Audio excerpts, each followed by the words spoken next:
Everyone, welcome to crack UPSC and MPPSC examination. I hope आप सभी अच्छे होंगे और अच्छे से अपनी पढ़ाई कर रहे होंगे।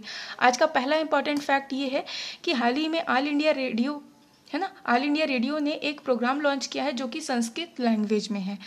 बहुत ही ज़्यादा इंपॉर्टेंट हो जाता है, संस्कृत भाषा में है और उस प्रोग्राम का नाम क्या होगा? संस्कृत साप्ताहिकी। जी हाँ, क्या नाम होगा? संस्कृत साप्ताहिकी। और ये स्टार्ट होने वाला है आपका ऑल इंडिया रेडियो पे। ठीक है, तो ये तो इम्पॉर्टेंट हो गया करंट से। अब हम ये जान लेते हैं कि ऑल इंडिया रेडियो है क्या। तो ऑल इंडिया रेडियो आपको पता होगा एक एफएम न्यूज चैनल है। ठीक है, इसमें इसका जो गठन हुआ था कब हुआ था? 1927 में हुआ था।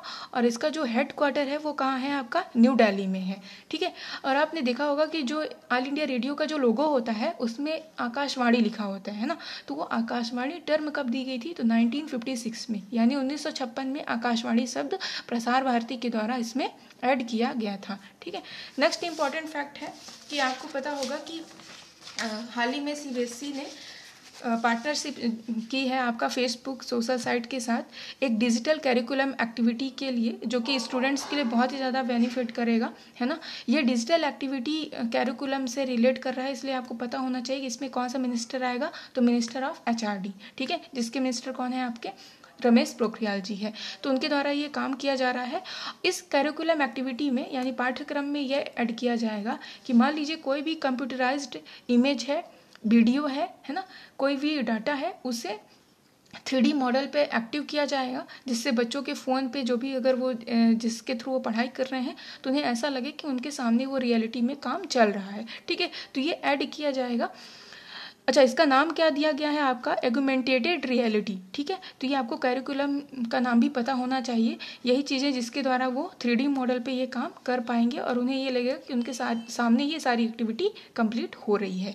ठीक है, नेक्स्ट इंपॉर्टेंट फैक्ट ये है कि आपको पता होगा कि कुछ समय पहले ही बीएसएफ जवान में ट्रांसजेंडर, जो एक थर्ड जेंडर की कैटेगरी होती है, उन्हें ऑफिसर रैंक का दर्जा देने की बात कही थी। अब हाल ही में CRPF, central reserve police force ने भी होम मिनिस्ट्री से ये बोला है कि हम भी ट्रांसजेंडर कैटेगरी को हम ऑफिसर रैंक में रखने का काम करेंगे। ठीक है, तो ये बात उन्होंने कही है। तो ये हमारे लिए इम्पोर्टेंट हो जाता है क्योंकि ऑलरेडी ट्रांसजेंडर न्यूज़ में ही था।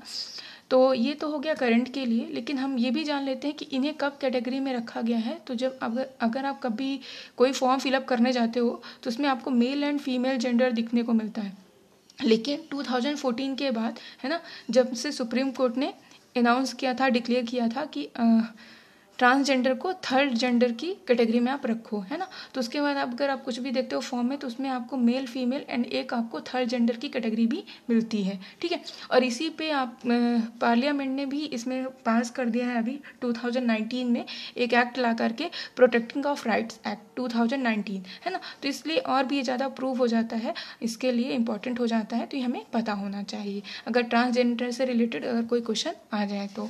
नेक्स्ट इंपॉर्टेंट फैक्ट है हमारा कि हाल ही में न्यूज़ में था आपका श्यामा प्रसाद मुखर्जी पोर्ट, है ना।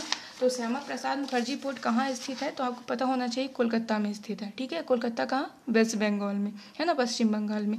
तो उन्होंने क्या है कि बांग्लादेश का जो चैतोग्राम है और जो पश्चिम बंगाल का कोलकाता है, उसके बीच में एक न्यू शिपिंग सर्विस स्टार्ट की जा रही है, जिस सर्विस का नाम होगा, न्यू शिपिंग सर्विस का, MV एशियाटिक मून। क्या नाम होगा? MV Asiatic moon. और इसके थ्रू क्या किया जाएगा? ट्रेडिंग, है ना, ट्रेडिंग को इंक्रीज करना इनका प्रमुख उद्देश्य होगा।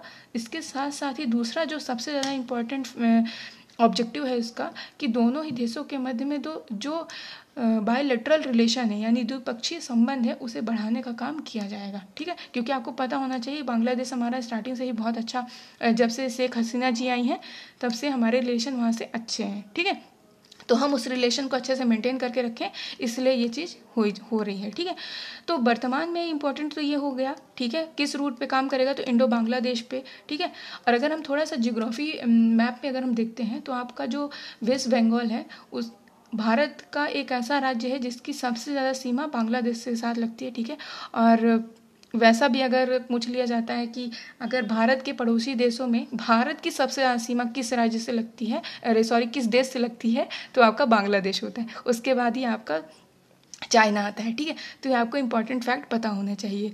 तो बांग्लादेश तो ऑलरेडी है ही पड़ोसियों में, सबसे ज़्यादा सीमा लगती है भारत की उसके साथ। दूसरा, किस राज्य की सबसे ज़्यादा लगती है, तो वेस्ट बंगाल की लगती है। तो ये इंपॉर्टेंट हो जाता है, ठीक है। आई होप आपको इतने सारे फैक्ट क्लियर होंगे। Okay, thank you for watching this video.